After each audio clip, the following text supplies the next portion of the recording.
Good evening, everyone. I'm Allison Schilling, the Deputy Director and Director of Engagement here at the Concord Museum. Thank you for being with us this evening for the 27th Annual Mary Lesniewski Memorial Lecture, Pockets, An Intimate History of How We Keep Things Close, with fashion historian Hanna Karlsson. Tonight's forum is particularly exciting to our team at the Concord Museum because we recently acquired into our collection an 18th century embroidered pocket that descended from the Hosmer family of Concord. It's right here. As a staff, we were all very excited to read Hanna's book and meet her this evening to show her our new pocket. And to learn more about what Hanna had found in her research of similar pockets. What struck me when reading Hanna's book was that in her 500-year survey of the history of pockets from the medieval time to today, these pockets here stand as a significant mark in the timeline of pockets. I'm paraphrasing now, but Hanna deduces that these pockets used by women in the 18th century are the last moment in history when women had pockets large enough to actually hold anything.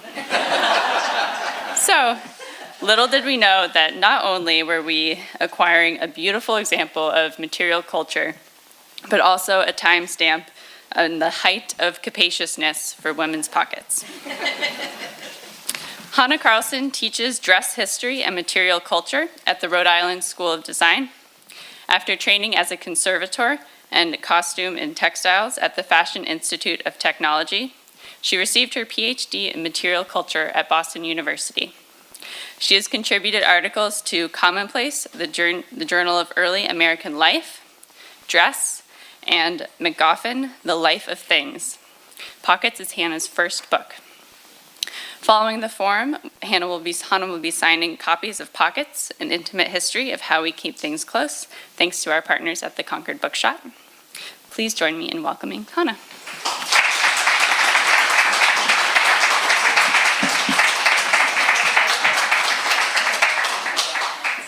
Thank you, Allison. And I have to say, I love that intro. You said both Hanna and Hanna, which I forgot to tell you how to pronounce my name, but when I was 5, I wanted to marry Josh Hanna, and it would have been Hanna Hanna, and it didn't work out. But it was lovely to meet you, Allison. Thanks so much for inviting me. Thanks, everyone, for we had a wonderful talk about this early pocket. And also, just thanks for coming out. It's so lovely to be able to be in person and to be sharing my story with you. So why a history on pockets? I cannot claim that pockets have changed the world, as do some of my favorite micro-histories, such as Kurlansky's Cod, a biography of the fish that changed the world. The notion that an object changed the world certainly came into fashion, at least in the publishing world. And as I was researching my book, I came across this piece by the humorist Bruce McCall in an old New Yorker, and he lampooned the publishing industry's huddling instinct, especially vis-a-vis titles that have sold in the past. And he proposed a bookshelf of these histories. The ping pong ball that changed the world. The dishwater that changed the world. And sure enough, the kicker, the penultimate in that illustrious list, the pocket lint that changed the world. I laughed out loud, and I cringed, and it was a low moment. But as it happens, I stayed away, I stayed clear from that claim, and I do not argue that pockets have changed the world, but I do think they have a lot to reveal about how we negotiate the world. And exploring those negotiations is, I think, what I do in the book. So the thing that really sort of started my interest is our reflexive reliance on pockets. Our reliance on pockets is so unthinking that a person could strip on the shore for a skinny dip, but absent-mindedly expect to have your pockets remain at your disposal. So this happened in a scene in Robinson Crusoe that we have all forgotten, but that was infamous in the 1720s. It was called Daniel Defoe's notorious blunder. Defoe had allowed his famous castaway to wash up on shore, and in his pockets, when he arrives on his island, he has a pipe, some tobacco, and a tobacco case, I think. Not wanting to doom his character with such a meager inheritance, Defoe engineers a rescue. So, there's the wrecked ship offshore. And so the next day, Crusoe goes, swims to shore. He wants to investigate. He strips his clothes, swims to the boat, looks around, finds all sorts of useful stuff, tools, sailor's biscuit, things to eat. Stuffs his pocket with the sailor's biscuit and swims back to shore, thinking how he's going to get everything else. Although unnoticed by readers today, the famous passage of Crusoe swimming to shore naked with his pockets full of biscuits was infamous. It was reported in the London Journal for years later, like 7 years later. People were still laughing about Defoe's continuity problem. It must have been sort of like slightly lewd, to have gotten so much attention. But for me, what was so revealing was that pockets are that dependable that even naked, you could expect to have them. And I think we all have that feeling. Have you ever done this when you locked yourself out of the car or your house? And just that gesture, I think, suggests that that our reliance, that we'll have something on our persons. So I began to wonder, just what kind of a thing is a pocket? We've taken them for granted, but they sure are a distinctive feature of clothing. They are stitched everywhere there's a possibility, a hint of opportunity. Shirts, trousers, vest, coat, overcoat. As the designer here, Bernard Rudowski, showcased in this bit of infographics, which he produced for his 1944 MoMA exhibition. While distinctive, they are a strange anomaly. Pockets are not like other functional elements of dress. They are not like zippers or buttons or belt loops. They do not help you put on or adjust the fit of your clothes. So they're the only functional element of dress that has nothing to do with the project of getting dressed. And so I think they've just kind of been along for the ride. I've started to think of them as wily hitchhikers colonizing every bit of our clothing. So much of fashion and dress history has to sort of focus on appearances, as it should, but I wanted to explore what it's like to live in clothes. I believe our fondness for pockets, calls for a revision of what it means to be dressed. You are not really ready to walk out the door, even though you've got a great outfit on, unless you have all sorts of small articles, your phone, your keys, certain things. So I think, we might not carry as much as does Robinson Crusoe. And this is Tullio Pericoli's portrait for a 1984 edition of Robinson Crusoe. But I think, in accommodating handy implements, makers of clothing have really recognized this tenacious partnership between garments and objects. When they are included with thoughtfulness, pockets make evident sustained efforts to augment human capacity and to anticipate human need. With pockets at our sides, we are not ever quite alone, even when it feels we are unaccountably stranded and left to our own devices. Okay, so a quick tour of the book, which is vaguely chronological and arranged by theme, and it starts with the obvious question, how did tailors, think of adding pockets to clothes in the first place? Why anyone should have thought of replacing bags for pockets is not at all clear. In most cultures, and also for much of the history of the West, people have carried bags. Or what they've needed somehow tucked in their clothes, tucked in a belt, tucked in a sleeve, stuck this way. Why pockets is not clear. Pockets are not traditionally included in draped clothing that's folded, wrapped, tied around the body, as is the Japanese kimono, the Indian dhoti, sari, wraparound skirts that are worn all over Southeast Asia, Africa, and the Pacific Islands. Draped clothing, though, has temporary pockets, that, like the sinus in the Roman toga, which was a sling-shaped fold, and in which people evidently carried small necessaries because the late Roman Emperor Augustus insisted the space be searched for weapons before anyone had an audience with him. So in Latin, the sinus referred to a fold, a winding, a secret space. So in medieval Europe, both men and women carry purses. They are status objects. One medieval handbook said, "Be sure to deck yourself out with a silk purse." Even so, even at this early time, even though both men and women are wearing purses, there are gender differences. You can see that the guy has a belt, and attached to his belt at his waist is his purse. It is even more sexy if you have a dagger stuck in it, and that sort of suggests this like ideal of, the aristocratic warrior. That bag is ready, his hand is ready. She wears it from, tied to her belt. Often people wore them under the skirt, and you hike it up to show it because it's a really expensive accessory.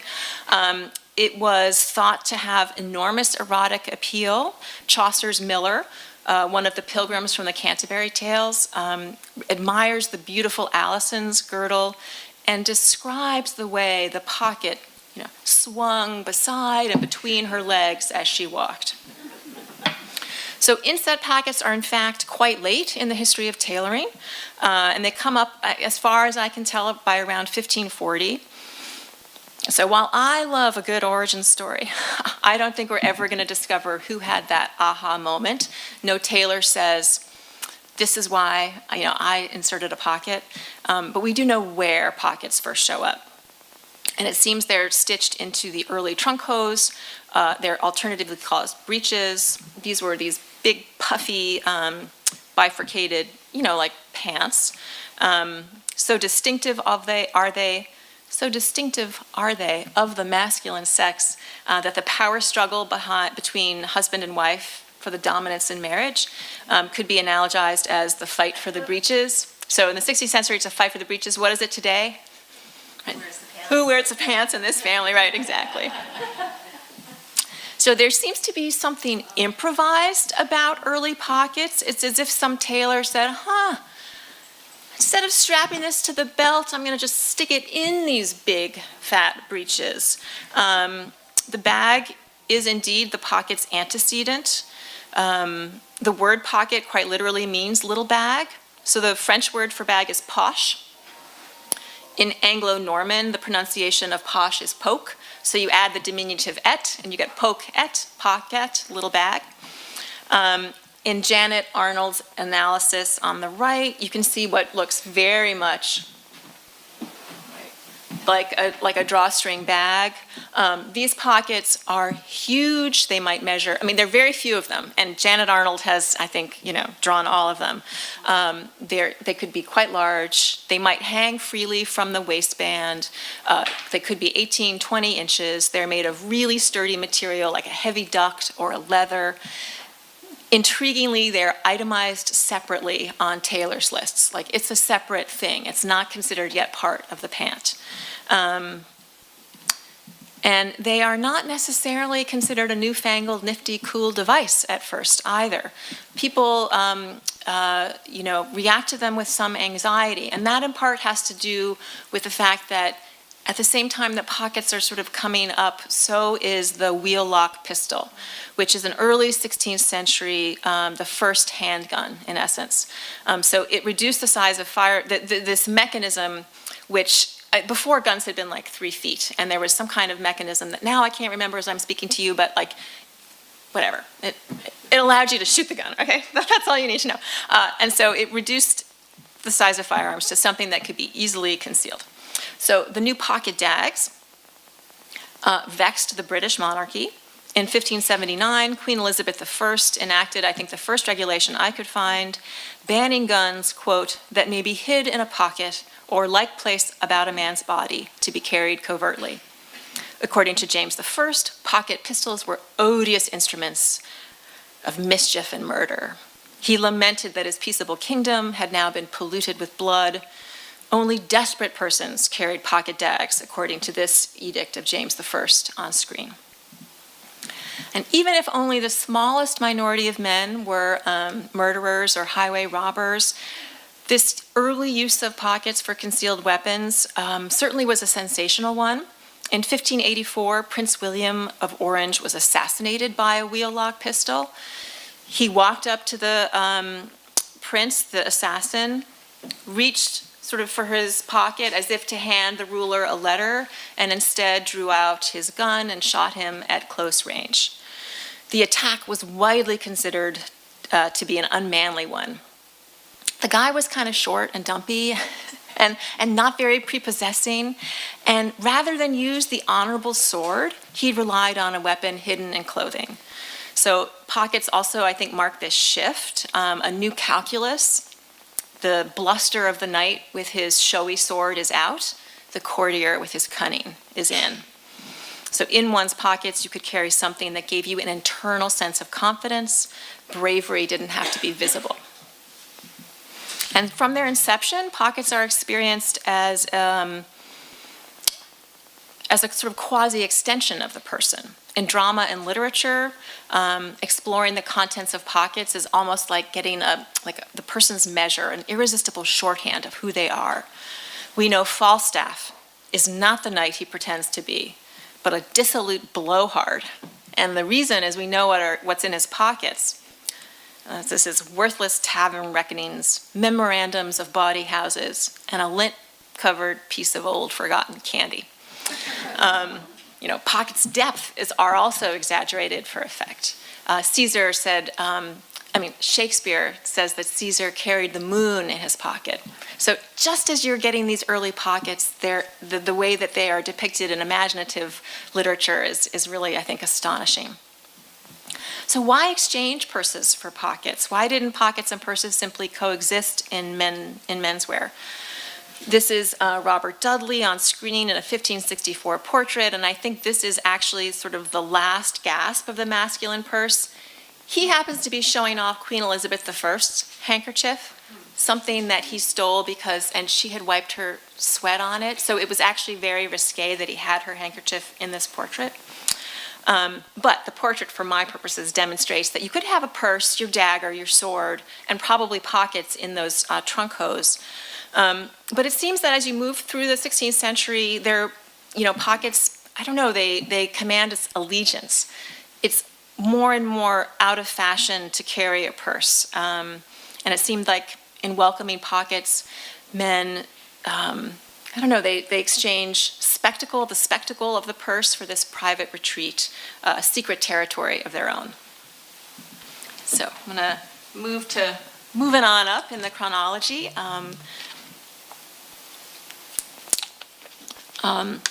Enthusiasm for pockets continues as we move from the two-piece doublet and breeches to the three-piece suit, starting in 1666. Pockets just start to proliferate. And it's, tailors find more and more places to put them, and it's at this point, here we see the first incarnation are these vertical pockets, and it's really unclear if those vertical pockets actually have pocket bags attached, but after about 10 years they move to the horizontal hip position, which we're familiar with, and the pocket is less bag-like and more envelope-shaped, the way that we're familiar with pockets. Pockets are a feature of the most elaborate court coats, outlined and emphasized by intricate embroidery. Even the most simple working jackets sort of showed off their pockets, and this is an example from Rhode Islander Joseph Noyes. And you can see that the direction of the stripe has moved from vertical to horizontal, just a little something to show that pocket. But as pockets proliferate, it's clear that they fostered notable advantages.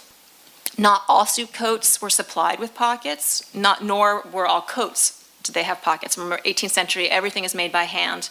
And the absence of pockets, and this is, I found shocking, was noted. And it was noted, for example, in paragraph-long advertisements posted by enslavers and employers who sought the return of runaways.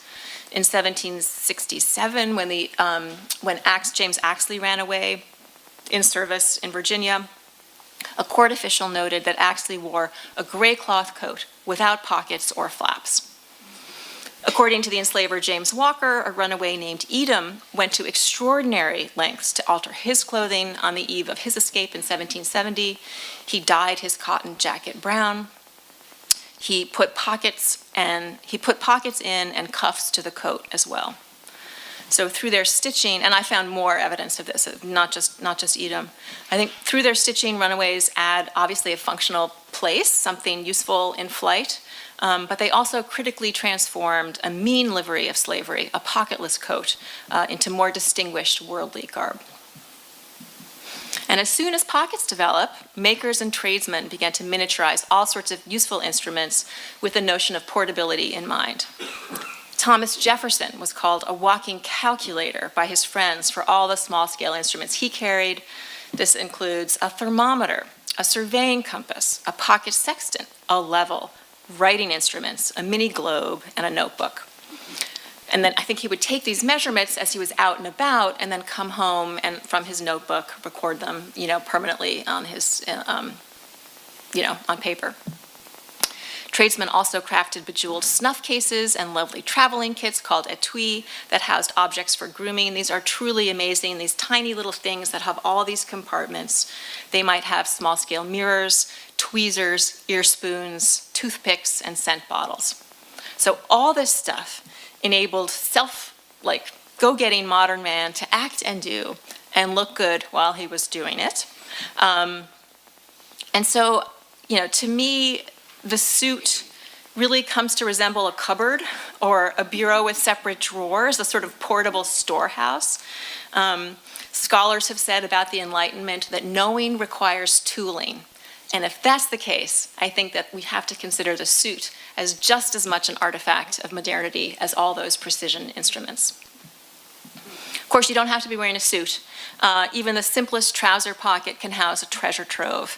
As one mother in the mid-20th century discovered after saving the dungaree debris she had collected before doing the wash for over a year.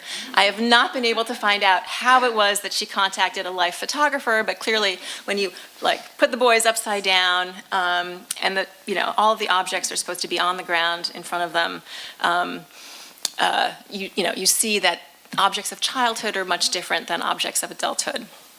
So what we carry changes with circumstance, it maps to our enthusiasms, and it seems to reveal something sort of authentic about the person. And I think that's why we've been so frankly curious about the pocketed collections of others, right? The most frequently visited collection at the Library of Congress are the articles that Lincoln had in his pockets on his assassination.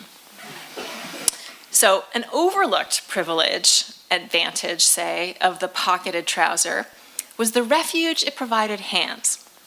We put all sorts of objects in our pockets, but the one that has maybe received the most attention are the hands. And I wore this coat today. Okay. So etiquette guides of the 18th and 19th centuries warned men that it is in fact rude to strut about with your hands in your pockets. Trouser pockets locate to lust. As the poet Harold Nemerov said, they are over and around the erogenous zones. We know what that gentleman in the doorway is thinking as he's leering at the women who have apparently come to town to be led to a life of prostitution. Trouser pockets' proximity to the erogenous zones make the gesture seem rude. Only vulgar boys dared thrust their hands in their pockets, warned the compiler of a 1758 etiquette guide. Fashion, though, delights in mocking the moral pretensions of the day. So when this French courtier on the left brushed his coat aside to reach into his trouser pocket, he struck this languorous pose. He demonstrated how useful it is to break the rules. Somehow courtiers had managed to elevate rudeness, managing to look fashionably nonchalant and ever so slick. He's both rakish and aloof. Even as admonitions really start to, by the 19th century, people are very upset. Take your hands out of your pocket. All sorts of men found it an attractive gesture, from the flirtatious guy in the park to the fashionable fop. So I think the attitude is attractive because it oscillates between sexual and emotional registers. Folks who study gesture talk about how much metaphorical meaning is inherent in how we understand gesture. When the hand is contained in the pocket, we read that containment and we sort of like jump to other registers. And so that almost looks to us sort of in this imaginative surmise like, oh, that person is emotionally restrained. You know, they're inaccessible, maybe disengaged. Which is why I think Walt Whitman looks so cool in his iconic frontispiece of Leaves of Grass. Whitman balances that sexy bad boy look with thoughtful intensity. So Whitman, I think, was attempting in Leaves of Grass, in part, to redefine what modern ease might look like in a democracy. He wanted to look like that insouciant courtier, but he didn't want to look so pompous or affected. Nor did he want to look quite so respectable as Emerson or his other literary contemporaries. And remember, Emerson said, well, I'm going to read this book even if the frontispiece portrait is a little bit alarming. And even Whitman had some doubts about his attitude. He worried about what critics called his vulgar pose. It looks as though I'm saying defiantly, to hell with you. But he also really loved it. He remarked, it is natural, honest, easy, as spontaneous as you are, as I am, this instant as we walk together. So I think Whitman hit on this like happy middle ground to this day, long after the retreat of Victorian formal deportment. Putting one's hands in one's pockets remains a pose like assumed by stylish hipsters. It's always, it's just everywhere, relentlessly employed in fashion, in advertising, and all sorts of self-promotion. I think because it underlines the person's sexual charisma and mystery. So when they act as harbors of the hand, pockets have had some surprisingly expressive uses. Whitman's cool, careless attitude was not available to everyone, though. When these three fellows from Vermont dress up in masculine attire, ditching the corsets and long skirts they were expected in the 1890s, they seemed delighted what you could do with your pockets. Yeah. As the New York Tribune remarked in 1910, many a young woman wanted to strut down the avenue with her hands in her pockets, just like her brother. So women's wear in general has such a dearth of pockets, is really one of the more perplexing things about this simple functional container. And in the book, I trace the very different trajectories of menswear and women's wear and try to pin down and explore some of the reasons. So the first thing to note is that for a long time, the imbalance does not really seem to bother most women. When Defoe's plucky con woman, Moll Flanders, remarks that she is at home anywhere with money in her pocket, she is referring to an article of dress with which we are not familiar, what historians call a tie-on pocket. So women begin to wear tie-on pockets in the late 17th century. These tie-on pockets come as either singletons or in pairs. They're tied around the waist. They lie flat at the hips. They could be reached through a slit in the overskirt. Some are elaborately embroidered. Others are patched together out of scraps of fabric. Women gave them as gifts. They signed them. They dated them. Yet all this work was not meant to be seen in public. They're really considered a part of underwear. Tie-on pockets received hard use, as we've seen, and the new addition to the Concord Museum is this tie-on pocket, 18th century, that has a patch here, which shows that someone was going to make this pocket last. But eventually pockets did wear out beyond repair and needed to be exchanged. Sally Bronston, for example, records in her handmade diary the gifts and payments of clothes that she received for the 6 years that she was in service in Boston to the Davenport family. And in this diary, she says, I received of Mrs. D 11 pockets. 4 were old, so hand-me-downs, and 7 were new. So before about 1800, I think one could say that women are not pocketless, but differently pocketed. A change in fashion, though, around 1800 really threatens the tie-on pocket, and that's the Empire-style dress with that high waist and very narrow skirt. There's no more place for pockets. Some pockets do evolve.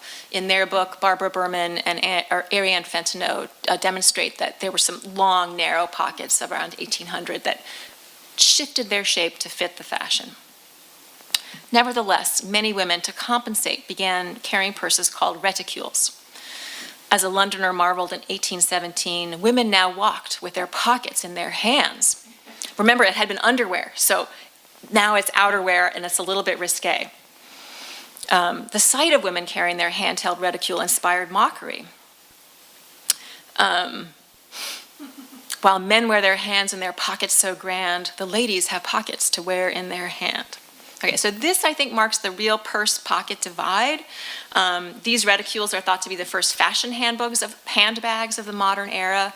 And this moment also initiates a great deal of suspicion. This notion that there is a sexual politics around preparedness begins here, and it fuels a proxy battle of the sexes that's going to keep going for 200 years. I mean, we see now on social media, give me pockets or give me death. But that is not new, actually. Why not just insert pockets in women's clothes? People did. There were integrated sewn-in pockets. For example, the 1860s, with the bell-shaped hoop skirts around the Civil War era, there is a lot of space to place pockets, and in museum collections you see that there are integrated pockets. But when hoop skirts go out of style, pockets migrate. So by the 1870s and 1880s, dresses flatten out in the front, and all that sort of skirt gets pushed to the back, an enormous bustle. Dressmakers do the best they can, and sometimes placed a lone pocket in that back of the bustle. That pocket is hard to reach. It involved struggle and contortion. Oh my God. That's the speaker with the phone. Sorry. Okay. There's this great story about a woman in Boston. She talks to Harper's Bazaar, and she said she's waiting for a streetcar. The streetcar arrives, and there's this lengthening line of passengers, and the streetcar conductor wants her money, and she can't get it. She's looking for her purse, and she says, "I can't get it. It's in South Boston. Stop being annoyed with me." Okay, so they were more difficult to find than Paradise wrote women to certain magazines like Harper's. So by the 1880s, women are calling the dearth of pockets their greatest lack. A number of women's rights activists and suffragists begin to agitate with much earnestness on behalf of the right of women to have and enjoy pockets. So the fact that the pocket question is political is noted at this time. Feminist writer and sociologist Charlotte Perkins Gilman, best known for the Yellow Wallpaper, wrote several articles actually about pockets. She pointed out that the design of the material world has real implications. Ready access to tools and devices enhance your practical preparedness. It gives you the confidence to meet all emergencies. I like Toad in the 1908 Wind in the Willows. I think he says it best. Toad has stolen a motor car. He has to go to jail. He cross-dresses in the washerwoman's dress, and he is about to escape, but he is trying to get onto the train, and he has no money. His pocket is not there, his wallet in his pocket at his breast. He says, "Without pockets, you are not equipped for the real contest." And even the New York Times pointed out the problem in 1899. The headline made the situation clear: men's clothes full of them, while women have but few, yet civilization demands them. The article notes that while men's pockets had developed, increased, and improved, women were actually losing ground after having lost the tie-on pocket. Menswear, if not exactly improved, at least became systematized as the suit transitioned from a craft, handmade product to an industrialized product. By the 1850s, you could walk into Brooks Brothers and get a suit off the rack and not have to pay that much money for it, and you knew that it was equipped with pockets. So standardized were pockets that they became naturalized even. And this is sort of partly from Carlyle, but there's this joke that you see all over in the 19th century. All these wits are crowing about the fact that men love to crow about their ample pocket endowment. Man is marsupial. A man without a pocket is a freak of nature. Women's wear remained difficult to fit. You cannot have, women continue to seek dressmakers until, you cannot buy a dress off the rack until the 1920s. So people blamed fit and women's vanity for their lack of pockets. Activist Elizabeth Cady Stanton reported that even a fight with your dressmaker did not assure you a pocket. And this is in, I think, the Utica News. She talks about their interaction. They have this fight. She demands a pocket. The dressmaker manufactures excuses, tells her there's no place for one, and then finally you feel like this is where the dressmaker is going. A pocket would bulge you out just all over. A pocket would bulge you out all over, is what the dressmaker says. So that's the reason, presumably, that the Kodak woman in this advertisement, 1901, must carry her folding pocket camera and not worry about a bulge, whereas the pocket man gets to use pocket photography as it should. So, of course, reminders here of cell phones I'm sending you. So underlying these excuses, the idea that women won't wear pockets because they are not becoming, were questions about whether women actually needed pockets. After all, women enjoy a complementary accessory, the handbag. Unlike the reticules of the 1800s, which were cloth, the modern handbag derives from the luggage industry in the later part of the 19th century. Not everyone loved them. A bag must be lugged around. Some bit of psychic energy is required to sort of keep track of its whereabouts. It can be lost, it can be stolen. Suffragists called the handbag a badge of servitude. Yet women have carried them into all sorts of situations, some more perplexing than others. Did anyone really want to drag a handbag to war?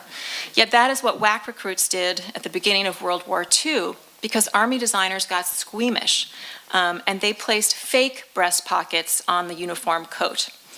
Maddie Treadwell in the 50s recorded the history of the Women's Corps, and she noted that there were experiments with carrying necessities at the chest, and that these experiments quickly led to a rule against even so much as a pack of cigarettes in that location. So first there is a rule, then no one follows it, and what they end up with is just the pocket flap and no pocket. And this long process of having to develop a purse that slid off, it was a real hassle. So even military designers who are supposedly really interested in practicality are just as unwilling as 19th century dressmakers to freak anyone out about, military appearance and femininity. So as notable as the wax fake pockets were, are all the decorative pockets that turn up in modern women's wear today. It's as if in turning away from the 19th century and the flounces and the ribbon, pockets took up some of the decorative slack. As Vogue enthused in 1916, pockets constituted a new decorative element in design. While true, that didn't mean that designers responded to women's calls for pocket equality. Designers, after all, are not beholden to what might seem practical. As historian Anne Hollander observed, sensible aspects of clothing are no sooner put into use than put into play. And I think you see that here with Erté's pockets. I mean, I do love this tennis pocket. So the sweater ends up with a knit and at the hip and the arm, and those pockets at the hip fold up and hold that mess of tennis balls. Erté, though, he happened to be really insistent that his pockets work, as are many designers. But when you think about the aggregate, the notion that women's clothes aren't made for pockets really has prevailed. Evident in the decisions that go into making most garments, evident in decisions about making garments are the notion that men's clothes are for utility and women's wear is for beauty. I don't think we like to say it out loud after second, third wave feminism, but something about notions of women's place are reflected in the clothes that we agree to make and that we wear. You can see especially retrograde ideas about gender in children's clothing. I don't know if anyone's walked into the children's department lately. It's like, why are those shorts so short? And why is there sparkles on them? And why are they so frilly? Why is it that a 7-year-old from Arkansas took it upon herself to write a letter to the CEO of Old Navy in 2018 demanding real pockets in jeans? I think with these kinds of mass market offerings, we get girls used to the notion that their clothes are going to be difficult and awkward to wear and kind of inconvenient. shoring up that anecdotal evidence, Jan Diem and Amber Thomas measured pockets in 80 pairs of men's and women's jeans from the top 20 brands in the United States in 2018. They discovered that on average, women's pockets are 48% shorter. They determined that women's hands don't fit into their pockets past their knuckles, and that more than half of women's pockets that they examined could not hold wallets, cell phones, or pens. So much of the women's wear industry, and notably girls' clothing, still prioritizes aesthetics, assumes women will carry handbags, and does not, is quite happy not to sort of do the extra work it takes to engineer a well-placed pocket. So whether you enjoy today many capacious pockets, or just one, or not any, I hope I have made the case that that how we carry our tools, how we carry our hands, is the result of 500 years of fashion's imagination and ingenuity. I hope that maybe I've convinced you also that we humans suffer just a little bit of marsupial envy. And I want to leave you with my favorite story, one of my favorite stories, the 1944 children's book, Katie No Pocket. And I think it doubles as a sly feminist joke. One that points out the intriguing limits of that marsupial human comparison. So the problem that initiates the book is that somehow, inexplicably, Katie, the mama, has her son Freddie, but has no pouch. So she has to carry her son Freddie about, and she must contrive a way to get a pocket. And so she hops into the city, where she ends up meeting this tradesperson and asks the tradesperson, how did you get that? How did you find a pocket? And he very kindly gives her the pocket as a gift. So for marsupials, of course, it is the female of the species who has enjoyed pockets. She doesn't have to contrive to get them. And I think we would all prefer not to be encumbered. And that aspiration, I think, is the initial and an enduring motive behind pocketing. One first made clear when tailors decided to stitch drawstring bags inside breeches. Unassuming in and of themselves, it's pockets' capacity to carry other things and to always remain at our sides that I think makes them rather remarkable. Thank you.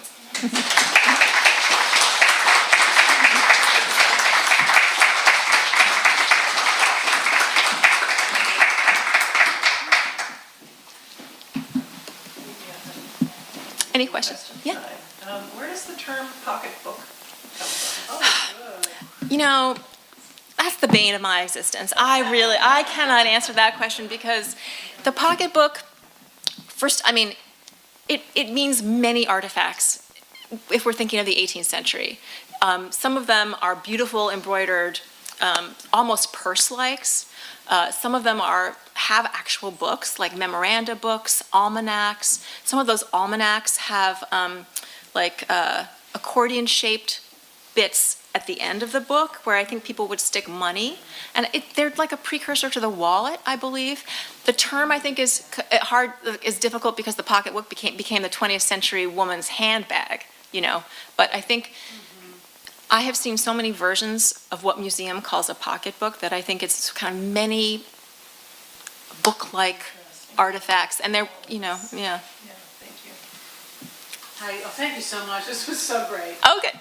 This interesting fact I just read, I have to confess, I subscribe to Majesty Magazine, and I was reading about Queen Elizabeth II, what it was like to have been raised to become Queen Elizabeth II, and her grandmother, she and her sister, they used to sew the pockets shut, so they wouldn't ever put their hands in their pocket. They did that at Eton, too. In where? Early modernist talks about that. James, portrait of a young man. Oh, Absolutely. There's this panic so it's not only the Queen. There's a panic that boys are going to put their hands in their pockets. And so I think at Eton they sewed them up as well, far into the 19th century. you still get the clothes sometimes with pockets sewn. But I think that's about, if there's a pocket bag, you can unstitch that. And that's just meant to make it in transit, stay looking good. Right. Mm-hmm. But I think there's also a book about what the Queen carried in her bag. I think that, and in fact, does she actually have to have money? No. Turns out you don't have to worry about that if you're the Queen.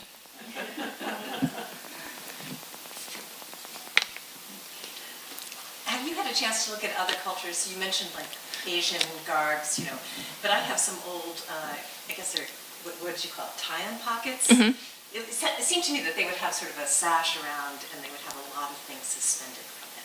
Is that correct? Absolutely. I mean, Yeah. so the bag is just like the most universal artifact in every culture. You can go back to the Iceman, and Iceman, discovered in the Alps, has a bag.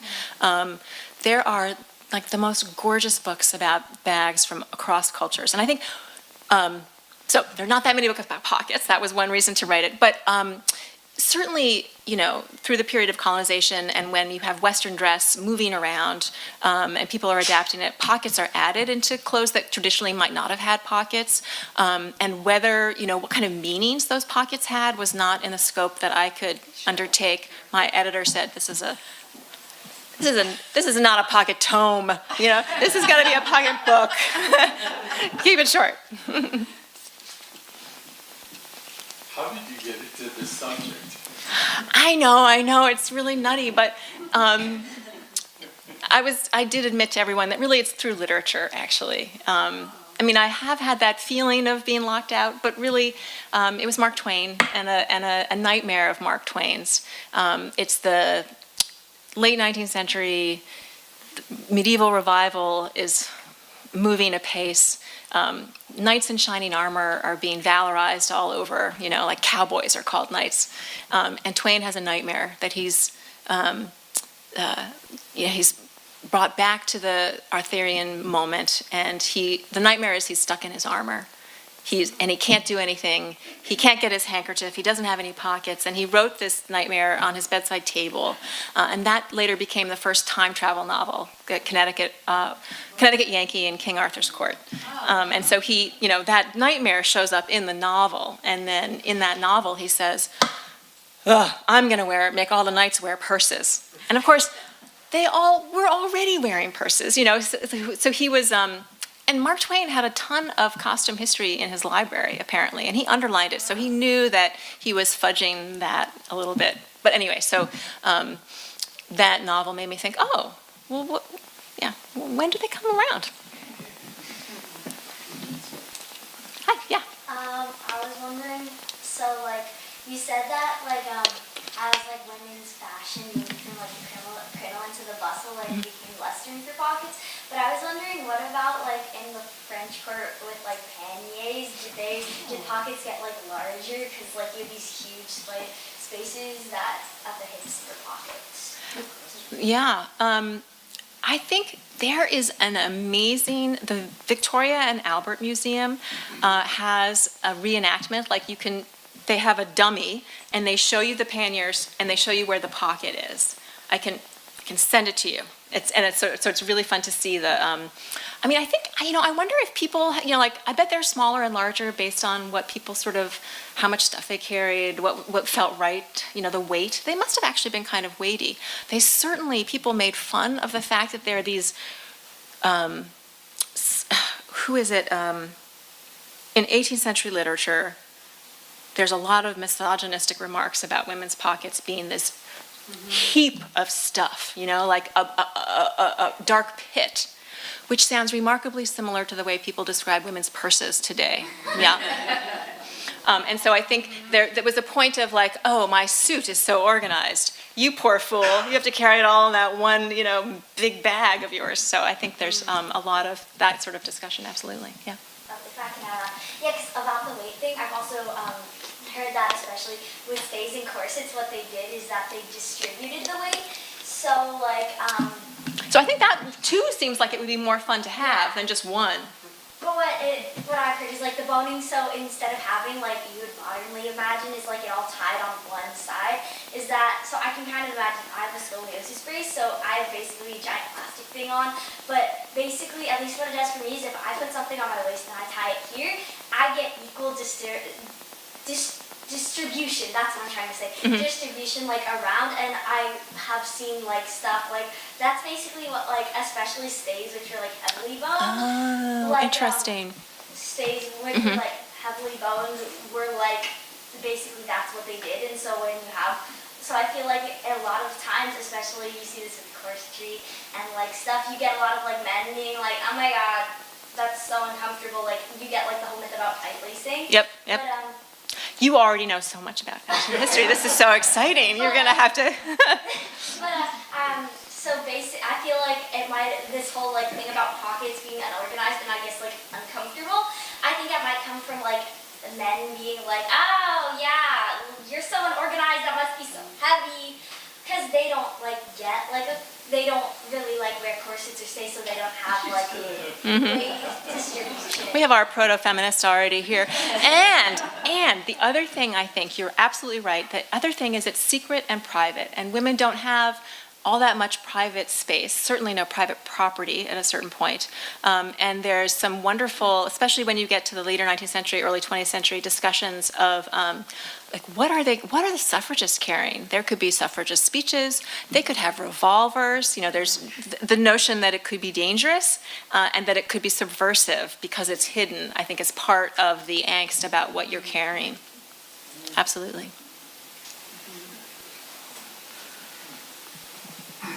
Slaves routinely denied pockets. Well, it's- Hang on. Oh, sorry. And, were 3 African Americans' pockets monitored? So I can answer the first question and say that it really depends. There's evidence that, for example, writing in the 1930s, I can't remember Shad, I can't remember his last name. He was recalling his childhood enslaved and remembered that the children did not have pockets because the master did not want them to steal eggs. So there's, it's disciplinary in a way, not having pockets. But there's evidence both for pockets,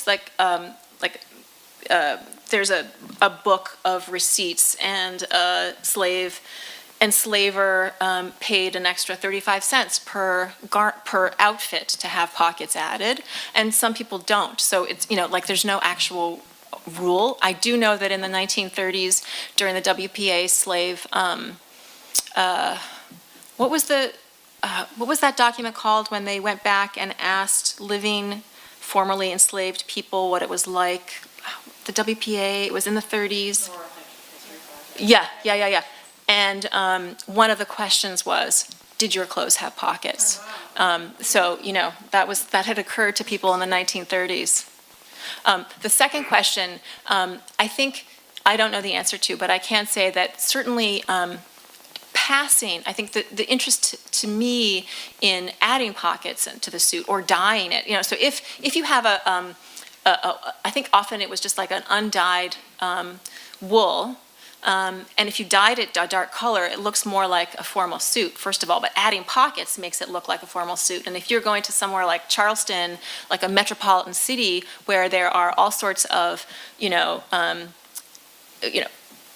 all sorts of status of people, you could pass as a free person, and that mattered more than potentially skin color. So I think pockets are a way to suggest a kind of, worldliness.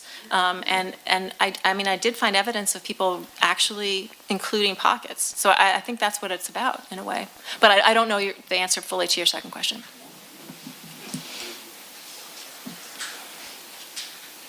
Anything else?